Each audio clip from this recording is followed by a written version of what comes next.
আর 2013 একটা আইন আমাদের আছে।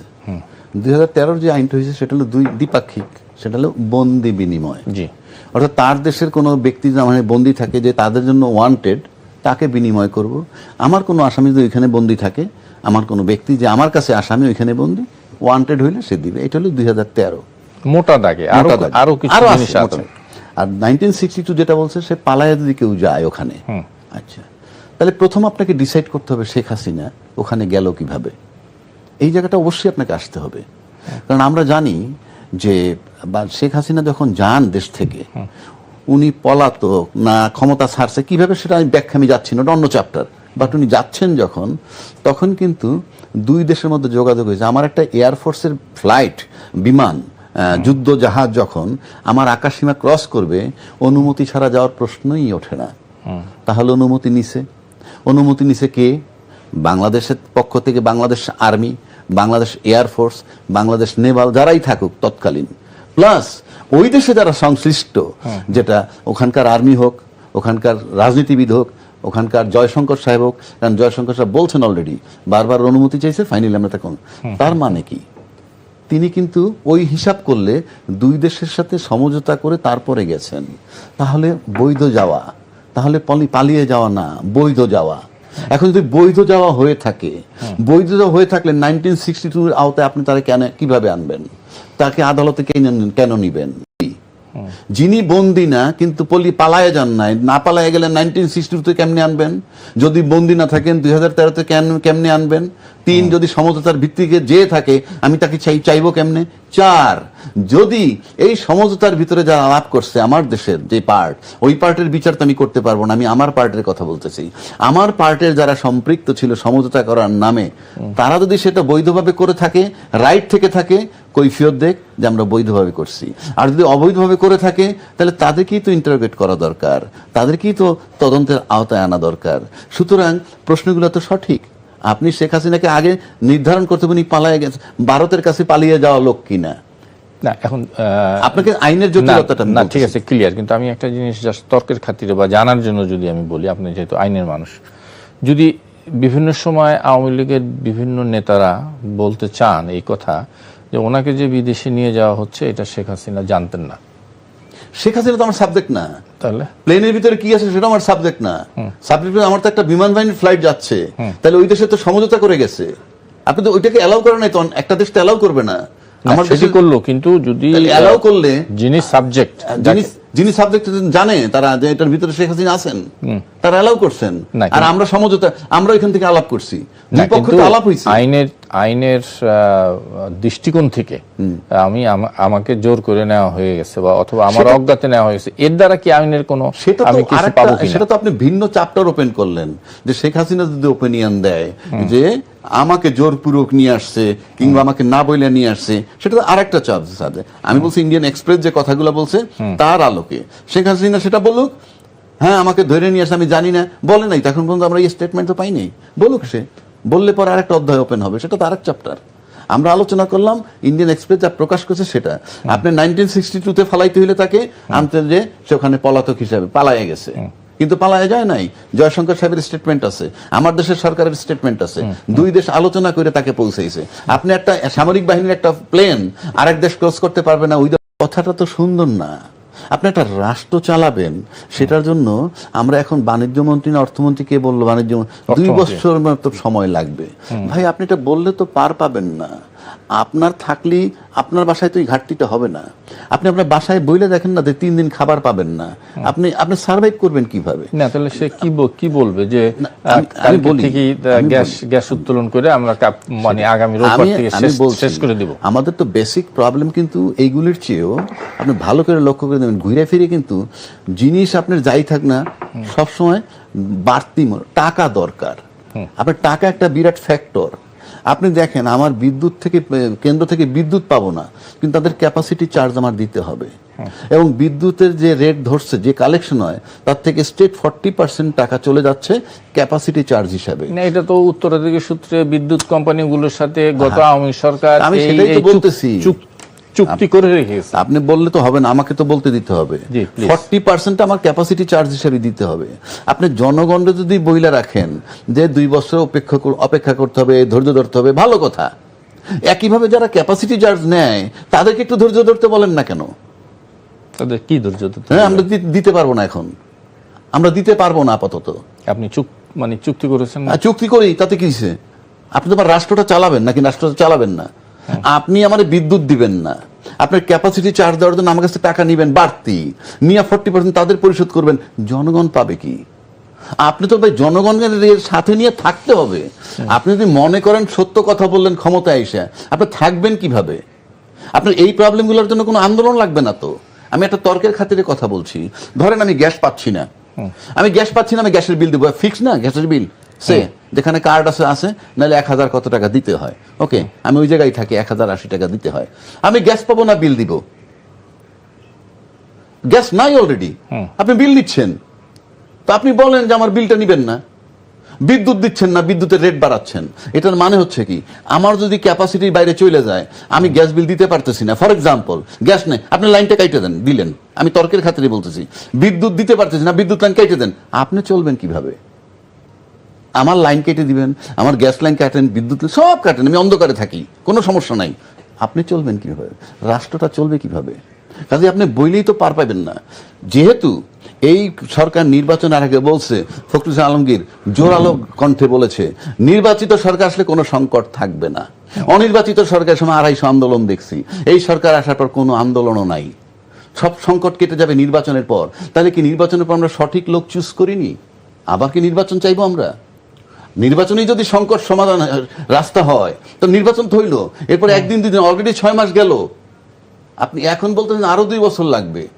না, সেটা তো বলছে যে গ্যাস বাপেক্স থেকে নতুন গ্যাস কূপ খনন করা, সেগুলো উত্তোলন করা, সেটার থেকে রেজাল্ট পাওয়া, এই সময়টা তো আসলে লাগবেই। এই 2 বছর কি বসে থাকবেন আপনি? না, ব্যবস্থা নিশ্চয়ই অন্য কোনো ব্যবস্থা হবে।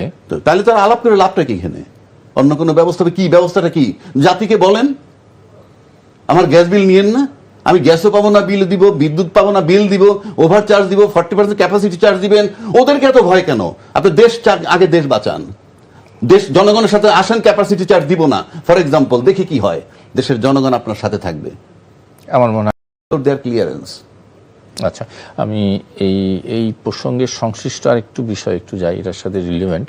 সেটা হলো যে আজকে পররাষ্ট্র মন্ত্রণালয়ের মুখপাত্র জনাব শহীদুল করিম জানিয়েছেন যে প্রধানমন্ত্রী তারেক রহমানের ভারত সফরের অনুকূল পরিবেশ নাই। উনি আরও কিছু বিষয় বলেছে, শেখ হাসিনার প্রসঙ্গে এসছেন, ওসমান হাদি হত্যা মামলার আসামিদের ফিরিয়ে দেওয়ার বিষয়টি এসছেন, সব কিছু মিলে তো আপনার কি, আমরা যদি বলি, এবং এমন একটি প্রেক্ষাপটে কিন্তু আমাদের প্রধানমন্ত্রী মানে তারেক রহমানের ভারত সফরের বিষয়টিও আলোচিত হচ্ছে। আপনার কাছে একটু শুনতে চাই এই বিশ্লেষণ, যে শেখ হাসিনার প্রত্যাপন, ফিরিয়ে দেওয়া, হাদির বন্দীদের ফিরিয়ে দেওয়া, সব কিছু নিয়ে কি তারেক রহমানের ভারত সফরের বিষয়টি আসবে না কি? এখানে কিন্তু মোটা দাগে পররাষ্ট্র মন্ত্রণালয় থেকে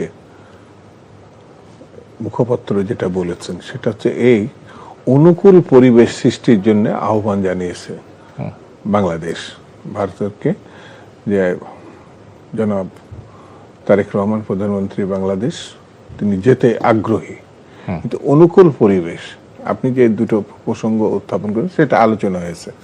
এটা ভালোভাবেই মানে ভারতের হাতে আছে শেখ হাসিনা, তাদেরকে বলতে হবে দিবে কি দিবে না। ব্যবস্থা নিচ্ছেন, কোর্টে নিয়ে গেলেন, এখন সর্বশেষ কোর্টে নিয়ে গেলেন, মানে এটা সরকারের হাতে নাই। তো এটা তো মানে কূটনীতি সুলভ প্যাচ লাগানো, আমার বাংলা ভাষায় যেটা বলে প্যাচ লাগানো। আর আইনগত দিক থেকে রাজ্যকে ভাই অনেকগুলো জিনিস এখানে কিন্তু পরিষ্কার করছে আইনগত দিক থেকে। আর আমি রাজনৈতিক বিবেচনায় মনে করি যে আমরা যখন একটা জিনিস স্বচ্ছ আছে কিন্তু আমি এটাকে স্বচ্ছ রাখবো না মনে করি, তখন অনেকগুলো জিনিস সামনে নিয়ে আসে, এটা ভারত করেছে। আর হাদি সাহেব, যে হাদি আমাদের ছাত্রনেতা, সাবেক ছাত্রনেতাকে নির্মমভাবে হত্যা করা হয়েছে, তারাও কিন্তু ওখানেই পালিয়ে আছে এবং ভারত তাদেরকে গ্রেপ্তারও করছে, জেলেও আছে। তো সেই জিনিসটাও যদি শেখ হাসিনা সাবেক প্রধানমন্ত্রী শেখ হাসিনা শেখ মুজিব সাহেবের কন্যা, শেখ হাসিনা বড় মাপের মানুষ, আপনি লক্ষ্য করবেন। কিন্তু এই জন্য বিষয়টা এখন জটিলতার মধ্যে আটকে আছে। হাদি হত্যার বিষয়টি একটা খুনি স্বীকার করলেন, তারপরেও আপনি পাঠালেন না। তার মানে এখানে বিষয়টি হাদি বা শেখ হাসিনা না, তারা এটা নিয়ে একটা বার্গেনিং করার একটা পরিস্থিতিতে থাকতে চাচ্ছে, আমার কাছে মনে হয়েছে। এটা ব্যক্তিগত অভিমত আমার। জি, আচ্ছা দুদু ভাই, আরেকটা বিষয় আমি যদি একটু আপনার সাথে অ্যাড করি, সেটা হলো শেখ হাসিনা তো ঘোষণা দিয়েছেন যে উনি ডিসেম্বরে আসবেন। তো তার এই আশাটার কি আমরা অপেক্ষা করতে পারি না যে আসুক?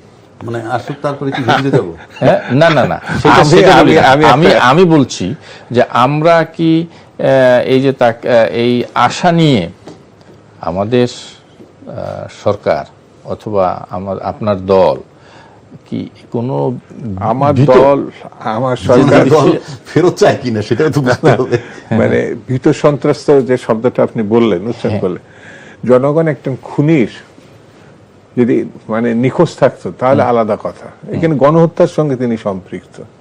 হাজার হাজার কোটি টাকা মানুষের সম্পদ তিনি পাচার করছেন। এই মোটা দাগের দুইটা ঘটনা, যেটা জাতিসংঘ পর্যন্ত তদন্ত করে একটা সংখ্যা উল্লেখ করছে। তো এর সঙ্গে সে যুক্ত।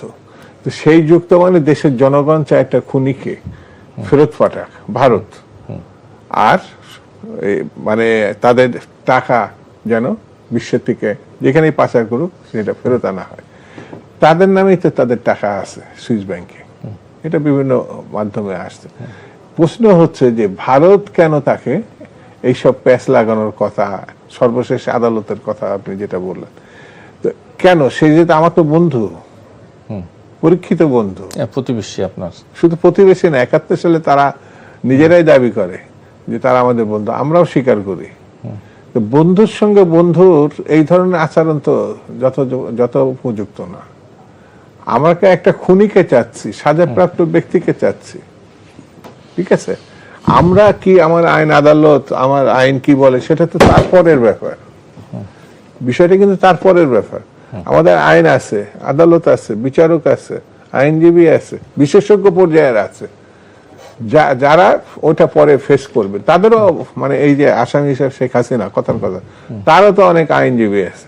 কিন্তু এইগুলো কোনোটাই আপনি ফেস করতে চাচ্ছেন না। ফেস করতে মানে সে তো আইনের শাসনের প্রতি কখনো শ্রদ্ধাশীল ছিল না। সেই জন্য আমার কাছে মনে হয়েছে এই ক্রাইসিসটা ভারত এবং আমাদের যে বন্ধুত্ব, যেটা ওই যে আমাদের প্রধানমন্ত্রী যাওয়ার অনুকূল পরিবেশ তৈরি হচ্ছে না, এটা ভারতকে দায় নিতে হবে, এটা আমার কাছে মনে হয়।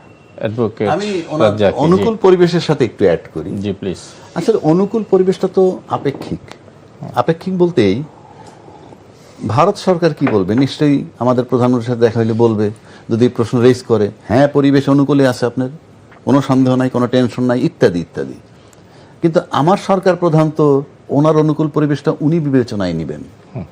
উনি বিবেচনায় যতক্ষণ পর্যন্ত স্যাটিসফাইড না হবেন যে পরিবেশটা অনুকূল আছে কিনা, এটা তাকে স্যাটিসফাইড হইতে হবে। আপনি আমার এক জায়গায় বললেই তো আমার পরিবেশ অনুকূল কিনা আমি আপনার উপর আস্থা রাখবো কিভাবে? কারণ যেটা দুদুভাই বলল যে শেখ হাসিনা যেভাবে যাক সেটা তো বৈধ অবৈধ প্রক্রিয়া, আমি আপনাকে বললাম। কিন্তু তার ইন এডিশন তার বিরুদ্ধে অলরেডি একটা মৃত্যুদণ্ড তার হয়ে আছে। কার্যকর হবে কি হবে না সেটা অন্য চ্যাপ্টার, কবে হবে না হবে সেটা হেভি ওয়েট বললেই আপনি আজকে আসলেই কালকে ঝুলিয়ে দিতে পারবেন না, সেটা অন্য চ্যাপ্টার। কিন্তু তার বিরুদ্ধে যে অভিযোগগুলো আছে, এখন অনেক অভিযোগ চলমান, সেই সব কিছু যদি আমরা মিলাই তাহলে সে ন্যাচারালি যদি ওইখানে বসে থাকে তাহলে তখন কি মনে হবে যে বিষয়টা কেমন না একটা অস্বস্তি। সেটা তো গেল, কিন্তু উনি যে আসতে চাচ্ছেন, উনি যে আসতে চাচ্ছেন সেটাও তো আমাদের এক ধরনের, সেটা হলো শুনেন, আপনি কারো বন্ধু হবেন বা বন্ধু হিসাবে আপনাকে যদি কেউ ট্রিট করে, তখন তার ব্যাড টাইমে বন্ধুর পাশে থাকতে হয়। তো শেখ হাসিনার ব্যাড টাইমে তারা তার পাশে আছে naturally. It's a lesson to all other people, যারা এখানে আরো যারা আছে, যারা মনে করেন শেখ হাসিনার অনুসারী হয়ে শেখ হাসিনার লাইনের কাজগুলো করবেন, তাদের একটা আস্থার ব্যাপার থাকতে হবে। সেই আস্থাটা দেওয়ার জন্যই শেখ হাসিনাকে এইভাবে তাদের শেল্টার দিতে হবে, এইটাই স্বাভাবিক। আপনার কি মনে হয় উনি কি আসবেন আসলে? আমার ব্যক্তিগতভাবে আমার কাছে মনে হয় যে শেখ হাসিনা আসবে কি আসবে না আমি বলতে পারি না, কারণ তবে যদি সে আসে তাইলে হয়তো তার কতটা নিরাপদ, যেমন আমাদের একজন উপদেষ্টাও বলছেন তার সম্পূর্ণ নিরাপত্তা দেওয়া হবে, এগুলো যদি এনশিওর করা হয়, যদি আসলে আমার কাছে মনে হয় লাভের চেয়ে লোকসান বেশি হবে আমাদের। বিশেষ করে এই সরকারের উপরে রাজনৈতিক একটা বিশ্রী চাপ পড়তে পারে। সেটা কেন বলছি আমি, হয়তো আমার কথাটা শুনলে দুদুভাই কি মনে করবে আমি জানি না, কারণ আওয়ামী লীগের কোটি কোটি কর্মী বলে, ফাইন, আমি ওই বিতর্কেও যাচ্ছি না, বাট বড় দুটো দলের একটা বিএনপি, একটা আওয়ামী লীগ। সুতরাং ন্যাচারালি বিএনপির যেমন জনসমর্থন আছে, আওয়ামী লীগের তাদের আছে। এখন দুইটা দলেরই কিন্তু লক্ষ লক্ষ কোটি কোটি, সে সব তাদের সমর্থক তা না, ডাই হার্টেড কিছু থাকে। সেটা যদি 15% করেও হয়, তাহলে বিএনপিরও 15% আছে, জীবন দিয়ে দিবে, আওয়ামী লীগের 15% আছে। সেই লোকগুলা কিন্তু যখনই শেখ হাসিনা ঢাকার মাটিতে পা রাখবে, আপনি সাথে সাথে তারা মানসিকভাবে রিগেইন করবে, শক্তি রিগেইন করবে। মানেই না যে কালকে সকালেই মাঠে নেমে যাবে, শক্তি রিগেইন করবে। 1, 2, 16 বছর যে প্রশাসন লালন পালন করে গেল, সেই প্রশাসনের ভিতরে বেশিরভাগ লোক শেকি হয়ে আছে, বাট প্রশাসনের লোক কিন্তু খুব জটিল পরিস্থিতিতে পড়ে নাই, কিছু গ্রেপ্তার হয়েছে। ওরা তখন কি হবে, মানসিক একটা শক্তি পাবে, উনি ফেরত যখন আসছে একটা ভরসা আছে। 3, মিডিয়া তার পক্ষে রেগুলার লেখা শুরু করবে, উনি আসছেন, এখন সরকার দেখবে, এখন মৃত্যুদণ্ড কার্যকর করার পালা, হোয়াট এভার ইট ইজ, সে কিন্তু মিডিয়ায় থাকবে। এই 3টে বিষয় যদি মিলান আপনি একত্র করে, তাইলে দেখবেন যে 30% প্রশাসনের লোক যদি ইম্পার্শিয়াল সাইলেন্ট হয়ে যায়, তাহলে দেখবেন এই 30% সরকারি কর্মকর্তার প্রভাব বিএনপি কাছ থেকে মাইনাস হয়ে যাবে। সেই দৃষ্টিকোণ থেকে যদি আপনি দেখেন, আমার কাছে মনে হয় শেখ হাসিনা ফেরত আসলে একটা রাজনৈতিক চাপ পড়বে এই সরকারের উপরে, এতে আমার কোনো সন্দেহ নেই। দুদু ভাই, এই বিষয়ে যদি কোনো কিছু বলার আপনি থাকে বলবেন। আমি একটা প্রশ্ন, আমার অন্য একটা বিষয় আমি যাব, সে বিষয়ে নিয়ে কথা বলবো। প্রথম কথা হচ্ছে, তার ফাঁসি ছাড়া আর কোনো বিকল্প আছে আমার কাছে মনে হয় না। তিনি যে গণহত্যার সঙ্গে সম্পৃক্ত, তিনি এই সময়ে মনে করছেন যে সব মানুষ ভুলে যাবে, এটা আমার কাছে মনে হয় না। 2 নম্বর হচ্ছে, ভারত যতক্ষণ তাকে ছুঁড়ে ফেলে না দেবে, ভারত আশ্রয় দিছে, ভারত তার দায় থেকে মুক্তি হতে চাইবে, তখনই তাকে এই দেশে বা অন্য কোনো দেশে, ভারত আমার কাছে যেটা মনে হয়, যদি নাও রাখতে চায় এই দেশে ফিরাবে ভারত তাকে, এটা আমার কাছে বিশ্বাসযোগ্য মনে হয় না। উনি কি আসতে পারে না, সবই তো হাইপোথেসিস। আমার কাছে যেটা মনে হয়, যে উনি যদি উন্মাদগ্রস্ত হন, মানে সেন্স কোনো কাজ করছে না, তাহলেই সেইখানে আসবে। আদারওয়াইজ এখানে তার আশা, আপনি এই ডিসেম্বর পর্যন্ত তো আমরা, আল্লাহ যদি বাঁচাই রাখে, আমরা যদি সুস্থ থাকি, তাহলে তো আমরা দেখতে পাবো। খালি এতটুকু লিখে রাখেন, তাকে দড়ি দিয়ে বেঁধে টেনে এসেও এই দেশে নিয়ে আনতে পারবেন না। আনা তো তার পরের কথা, দড়ি দিয়ে টেনে হিসড়ে নিয়ে আসতে পারবেন না। যতক্ষণ তার জীবন থাকবে, সে এই দেশ থেকে বাইরে থাকার চেষ্টা করবে। কারণ আছে, ইতিমধ্যে তার ফাঁসির অর্ডার হয়ে আছে। কোন সুস্থ মানুষ এই তার অনুকূলটা কি? আওয়ামী লীগ 2 বছরে তো আমরা দেখছি, আরো 10 বছরও এই ধরনের পতন, এই ধরনের ঘটনা 55 বছরে না, গত 1 শতাব্দীতে নাই। কোন রাষ্ট্র প্রধান, সরকার প্রধান এইভাবে মানে বিতাড়িত হয়েছে। আরে ভাই, হোসেন মোহাম্মদ এরশাদও গণঅভ্যুত্থানেরই পতন হয়েছে, কিন্তু সে এই দেশেই ছিল, এমনকি জেলেও খাটছে, কিন্তু তার অবস্থাটা চিন্তা। আমরা সবাই জানি যে তাকে ছিঁড়ে ফেলবে, মেরে ফেলবে, খুন হয়ে যাবে, এটাই শ্রীলঙ্কার প্রেসিডেন্ট তো চলে গেছিল, মানে আমার দেশের কথা। কিন্তু এখনো তার থেকে, মানে সে যে ঘটনাগুলো ঘটে গেছে, আমার কাছে মনে হয় না যে তার, বরঞ্চ তার দলের কেউ যদি মনে করে যে রাজনীতিতে নেতৃত্ব দেবে আওয়ামী লীগ পূর্ণ মানে প্রতিষ্ঠা করে, সেটাও একটা রাজনৈতিক ঘটনা হতে পারে, কিন্তু সে আবার রাজনীতির নেতৃত্ব দেবে, এক উন্মাদ ছাড়া আর এটা ভাববে কে? এমন মনে হয় একটু ভিন্ন। তবে আমি একটু বলি, এটা মানে এই একটা বিষয়ে বোধহয় সবাই ঐক্যমত্য আছে আর কি, পার্লামেন্টে যারা আছে, বিশেষ করে জামাত 68 সিট পাইছে, আর মহিলা আসন নিয়ে বোধহয় 76 বা 77টা, এনসিপি 8টা 10টা আছে, এবং এই বর্তমান সরকার, 3টা শক্তি, সরকার তো ক্ষমতায় আসি, বাকি 2টা শক্তি কোনোভাবে তার প্রেজেন্সটা হয়তো অ্যালাউ করবে না। তা সেক্ষেত্রে আমরা তো সবাই হাইপোথেটিক্যাল আলাপ করতেছি, সেক্ষেত্রে তার ফিরে আসার মতো চিন্তা ভাবনা খুবই ক্ষীণ, ফিরে আসার বিষয়টা। আর যদি আসতে পারে ওই সমস্ত প্রক্রিয়া কইরে, তাহলে আলটিমেটলি আমি যেগুলো বলছি, এই সরকারের উপরে প্রেশার ক্রিয়েট করার জন্য একটা অন্যতম সহায়ক শক্তি হবে সে, যদি আসতে পারে। জি দুদু ভাই, একটু আজকের আরেকটি ঘটনার একটু উল্লেখ করতে চাই পে স্কেল নিয়ে। আজকে পে স্কেল, সরকারের পে স্কেল আজকে মুখ্য সচিব জানিয়েছেন যে এটা রেডি আছে, যে কোনো সময় এটা ঘোষণা করবে। তো এটা নিশ্চয়ই সরকারি কর্মচারীদের জন্য একটি ভালো খবর। কিন্তু প্রশ্ন হচ্ছে, জাস্ট একদিন আগেই আমাদের জ্বালানি মন্ত্রী সিপিডির একটি অনুষ্ঠানে উনি অনলাইনে যুক্ত হয়ে জানিয়েছিলেন যে অর্থনৈতিক সংকটের কথা উল্লেখ করে বলেছেন, আশঙ্কা করেছেন এমন একটি কথা যে আগামীতে সরকারি কর্মচারীদের বেতন কিভাবে দিব সেটা নিয়েই তো আমাদের এক ধরনের অনিশ্চয়তা আছে। তো এমনি একটি পরিস্থিতিতে পে স্কেল, নতুন পে স্কেল ঘোষণা আপনি কিভাবে দেখেন? মানে আপনার এটা জ্বালানি মন্ত্রী বলছেন, জ্বালানি মন্ত্রী বলছেন সিপিডি সমাবেশে, সেটা গতকাল এটা বলছে। আর যদি না হয়, হ্যাঁ জি, অর্থমন্ত্রী বলছেন পে স্কেল, অর্থমন্ত্রী না, আজকে সচিব জানিয়েছেন, সচিব জানিয়েছেন। তার মানে একটা মন্ত্রণালয়ের সচিব দ্বিতীয় ব্যক্তিত্ব। জি জি, মানে উনি সরকারের মুখপাত্র এই মুহূর্তে। মানে পে স্কেল নিয়ে যেটা উনি যেহেতু বললেন সচিব মহোদয়, তো ওইটা কি আমরা সরকারি ভাষ্য হিসেবে নিব। জি, তো কিছু মানুষ আছে না, বাড়তি কথা বলে। মানে এই পে স্কেলের ব্যাপারে যদি মন্ত্রণালয়ের সচিব, মানে দ্বিতীয় ব্যক্তি বলবো, মন্ত্রীর পরেই যিনি, তো তিনি মুখপাত্র হিসাবে যদি কথাটা বলে থাকে, আমি তারটা নিব না মন্ত্রীটা নিব, যিনি জ্বালানি নিয়ে কোনো সন্তোষজনক কাজ করতে পারছেন না, সেখানে প্যাচ লাগানোর জন্য আরেক জায়গায় তিনি গেছেন, তারটার মধ্যে থাকলে বোধহয় তিনি ভালো করতেন, এটা আমার কাছে মনে হয়েছে। এটা বরঞ্চ পে স্কেলের ব্যাপারে যারা কাজ করছেন তার মুখপাত্র হিসেবে যেহেতু সচিব বলছেন, আমি ওইটাই ধরতে পারি। আর মানে টাকা এখন কত আছে, মানে 6 মাস পরে কত হবে, তারপরে কত, কারণ এটা তো পর্যায়ক্রমের ঘটনা। আমি যে সুবিধাটা সরকারি কর্মচারীদের দিব, সবকিছু 5 বছরের জন্য রেডি করে তারপরে আমি এটা ঘোষণা করব, এমন তো হয় না। আমি 3 মাস চালানোর মতো ক্ষমতা আছে, 6 মাস চালানোর মতো, 1 বছর চালানোর মতো, তারপরে তো আবার সোর্স আছে।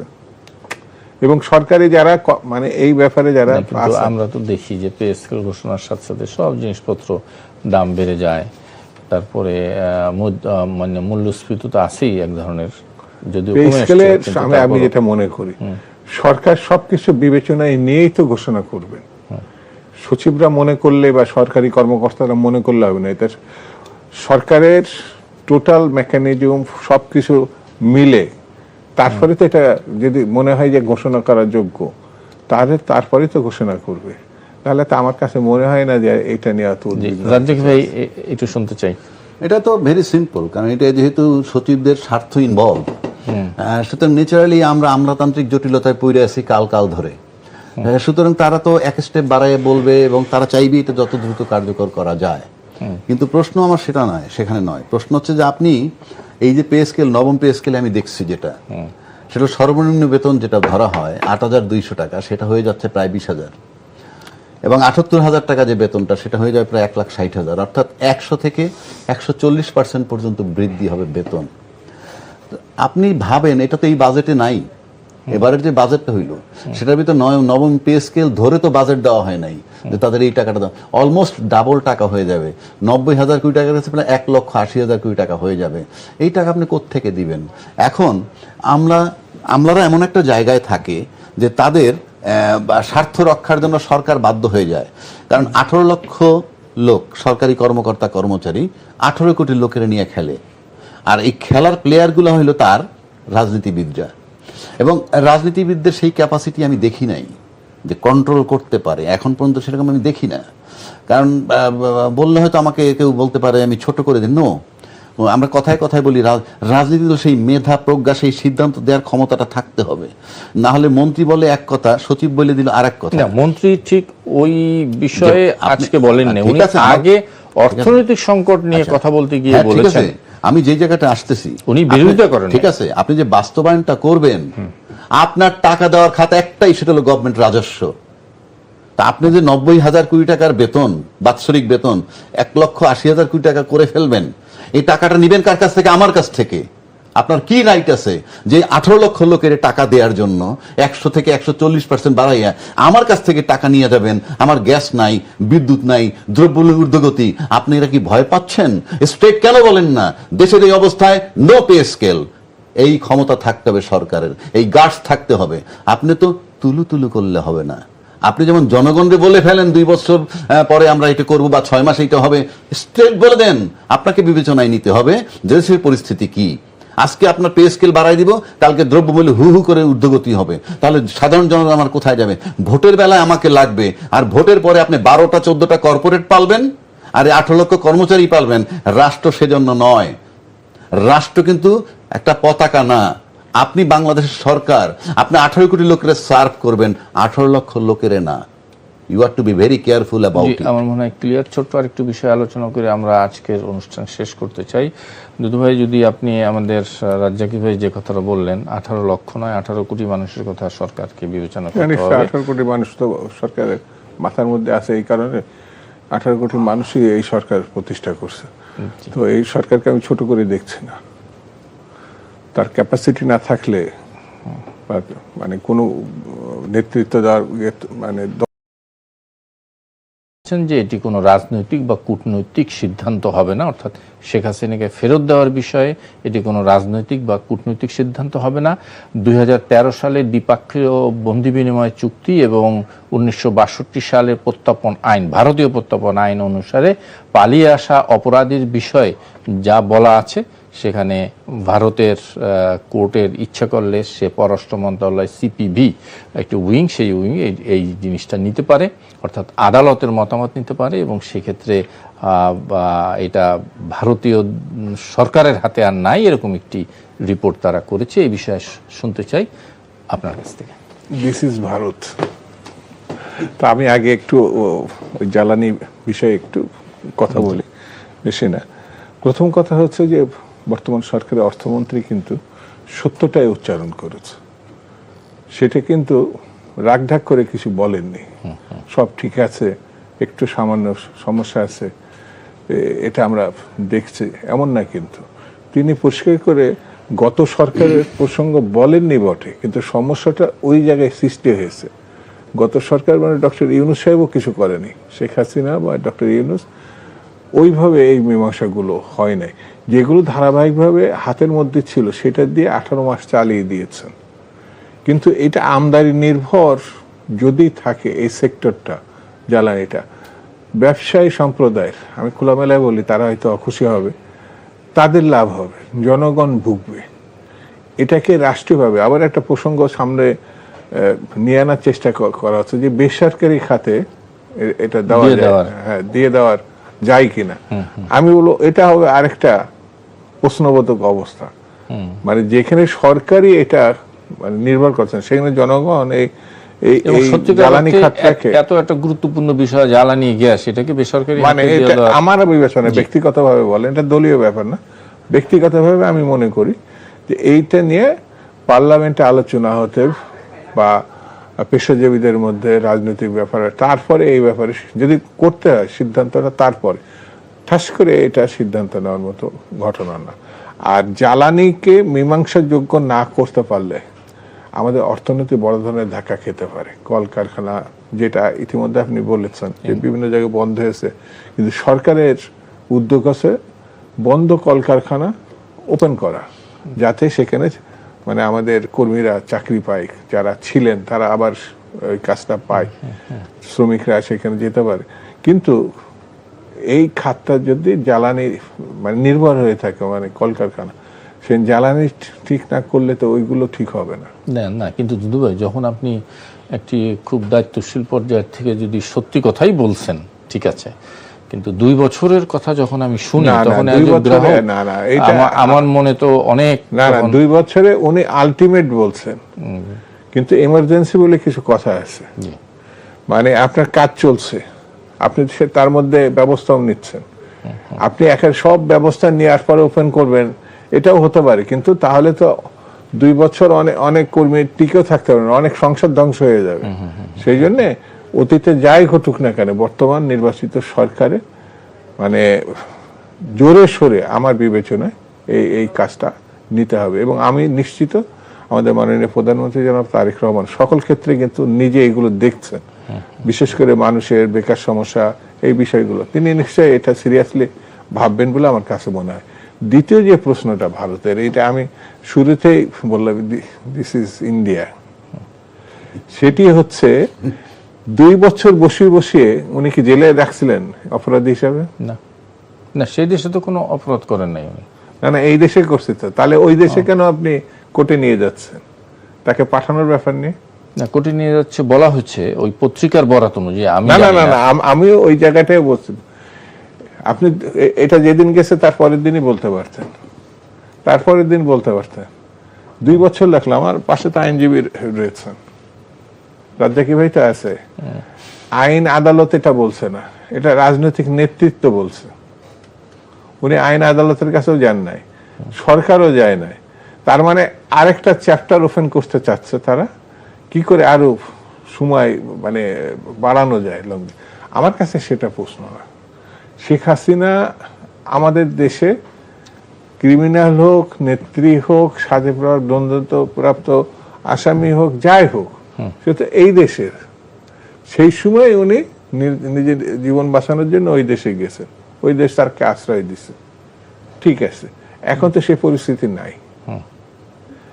আনলে ফাঁসি হয়ে যাবে এটা কে বলছে? আইন আদালত আছে না, ফাঁসি তো ওনার না, আইন আদালত আছে না। না, আমি আপনার এই জন্য বলছি যে এখানে উনি আসবেন, তাকে আইনের আওতায় নেওয়া হবে।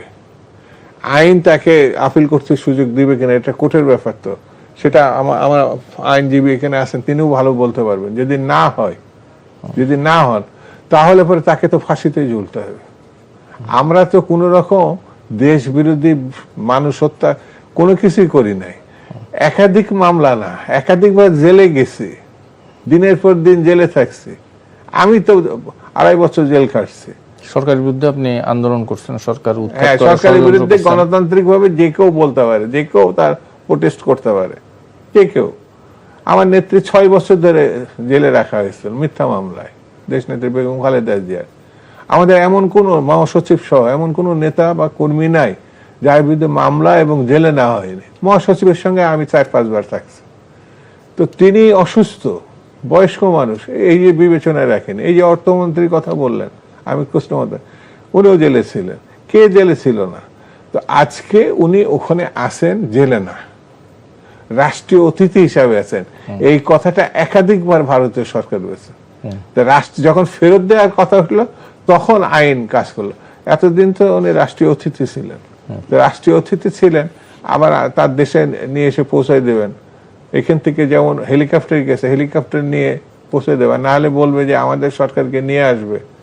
কিন্তু এখানে যে কথাগুলো ওনারা বলছেন সবগুলো আছে প্যাঁচ লাগানো, সবগুলো আছে মানে তাদের কাছে রেখে দেওয়া, এখানে প্রত্যাবর্তন। সেটা তো একটা জিনিস গেল, এই ব্যাখ্যাটা নিশ্চয়ই আমি ওইটা একটু শুনে আসি, তারপরে আমার মনে হয় আপনার কাছে আবার এসে এই প্রশ্নটা জানবো। অ্যাডভোকেট আবু হেনা রাজ্জাক, এই আদালত পর্যন্ত নিয়ে যাওয়ার একটা যে আমরা দেখতে পাচ্ছি, যেটা দুদু ভাই বলছিলেন, আর একটা প্যাচ লাগানো, আপনার কি মনে হয়? না, আপনি তো এখানে দুটো আইনের কথা বলছেন। আমি বলি নাই, ওদের দেশের আইন। ওইটাই তো, ওইটা আপনি উল্লেখ করছেন 1962 একটা আইন। জি।